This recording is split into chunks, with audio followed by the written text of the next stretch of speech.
ST कर्मचाऱ्यांना मार्चचा फक्त निम्मा पगार, आर्थिक कोंडीमुळे 56% वेतन, शिल्लक पगारासंदर्भात अस्पष्टता।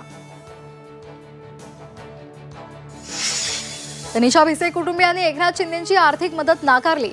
शिवसेनेकडून भिसे कुटुंबाला दिली होती 5 लाखांची मदत, पैसे नको, दोषींवर कारवाई करा, भिसे कुटुंबाची मागणी।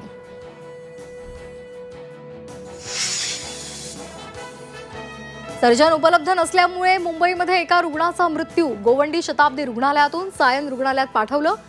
सायन रुग्णालयातही गैरसोय, अखेर रुग्णाचा मृत्यू।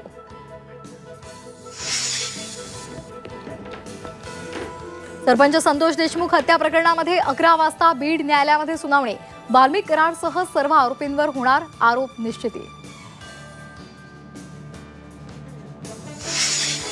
प्रशांत कोरटकरचा आजचा मुक्कामही जेलमध्येच। जामीन प्रक्रिया पूर्ण न झाल्यामुळे कोरटकर जेलमध्येच। शासकीय सुट्टी असल्यामुळे आज न्यायालयीन प्रक्रिया पूर्ण होणार नसल्याचं स्पष्ट।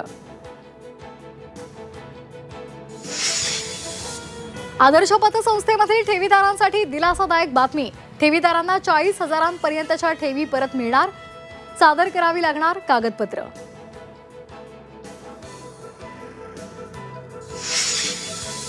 वाराणसी आणि उज्जैनच्या धर्तीवर पंढरपूरमध्ये कॉरिडॉर होणार। पंढरपूर कॉरिडॉरचा प्रस्तावित नकाशा जाहीर, स्थानिकांना विश्वासात घेऊनच भूसंपादन होणार।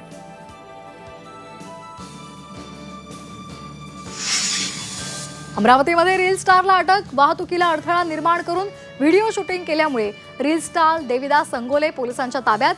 महिला रील स्टार ही अद्याप फरार।